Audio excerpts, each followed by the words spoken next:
একজন আর্টিস্টের প্রত্যেকটা মাস্টারপিসের পেছনে কিন্তু ভুল লুকিয়ে থাকে।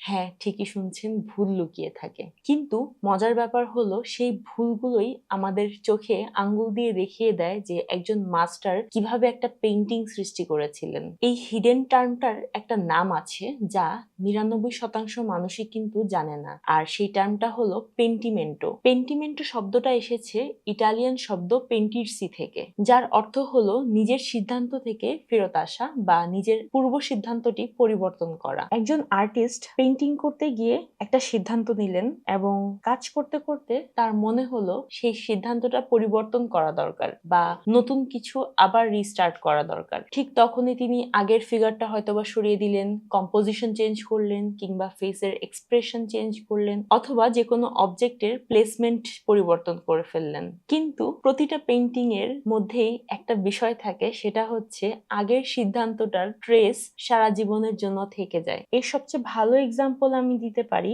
আর্টিস্ট লিওনার্দো দা ভিঞ্চি কিংবা পাবলো পিকাসো। লিওনার্দো দা ভিঞ্চির মোনালিসা কিংবা পাবলো পিকাসোর একটা ফেমাস পেইন্টিং ছিল দ্য ওল্ড গিটারিস্ট। এই দুটো পেইন্টিংই যখন আমরা এখন বর্তমানে দেখি মনে হচ্ছে যে একজন বৃদ্ধ মানুষ, সে একটা গিটার বাজাচ্ছে বসে, কিংবা মোনালিসা দ্য ফেমাস পেইন্টিং। প্রতিটা পেইন্টিংই খালি চোখে খুব ফ্রেশ লাগে, কিন্তু সেটাকে যখন আমরা সায়েন্টিফিক ইমেজিং এ নিয়ে যাই সেখানে কিন্তু পিছনে যে ট্রেসেস গুলো বা আগের যে ভুলগুলো ছিল সেটার ট্রেস দেখা যায়। অর্থাৎ প্রতিটা ফেমাস আর্টিস্টেরই যেই পেইন্টিং গুলো বা যেই মাস্টারপিস গুলো আজকের দিনে এসে আমরা দেখছি সেগুলো কিন্তু তাদের ফার্স্ট ডিসিশন ছিল না। একটা পেইন্টিং এর পিছনে লুকিয়ে থাকে একজন আর্টিস্টের একদম প্রথম চিন্তাটা, প্রথম ধারণাটা কিংবা প্রথম সিদ্ধান্তটা। আর আমার কাছে আর্টের সবচেয়ে ইন্টারেস্টিং বিষয়টা এখানেই লাগে যে একজন আর্টিস্ট প্রথমবারেই সবকিছু যে পারফেক্টলি করে ফেলে বিষয়টা কিন্তু একদম সেরকম না। গ্রেট আর্টিস্ট হলেন তিনি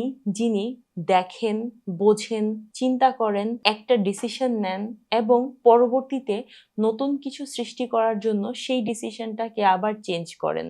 আর একজন আর্ট স্টুডেন্ট হিসেবে এই প্রসেসটাই কিন্তু সবচেয়ে বেশি ইম্পর্টেন্ট। কিভাবে অবজার্ভ করতে হবে, কিভাবে বুঝতে হবে কিংবা কিভাবে একটা ফুল ড্রয়িং কমপ্লিট করতে হবে। এই কারণেই আমি আমার প্রি রেকর্ড পেন্সিল ড্রয়িং এর কোর্সে শুধুমাত্র একটা ফিনিশড আর্টওয়ার্ক দেখাইনি, আমি প্রতিটা প্রসেস সেখানে ব্যাখ্যা করার চেষ্টা করেছি। কিভাবে বেসিক স্ট্রাকচার গুলো দাঁড় করাতে হবে, কিভাবে কম্পোজিশন সিলেক্ট করতে হবে কিংবা শেপ ড্রয়িং করতে হবে, ইভেন লাইট শেডের বিষয়গুলো আমি আমার প্রি রেকর্ডেড কোর্সে এক্সপ্লেন করার চেষ্টা করেছি। আপনি আপনার নিজের সময় অনুযায়ী রেকর্ড ক্লাসগুলো দেখে প্র্যাকটিস করতে পারবেন এবং প্রতিটা বিষয় যেখানেই ছোট্ট একটা খটকা মনের মধ্যে আসবে সেটাকে পজ করে আবার রিওয়াইন্ড করতে পারবেন। কারণ ছবি আঁকা শেখার জন্য খুব সুন্দর বা অ্যামেজিং একটা ড্রয়িং দেখাই যথেষ্ট নয়, আপনাকে জানতে হবে একজন আর্টিস্ট কিভাবে সেই ড্রয়িং পর্যন্ত পৌঁছালেন।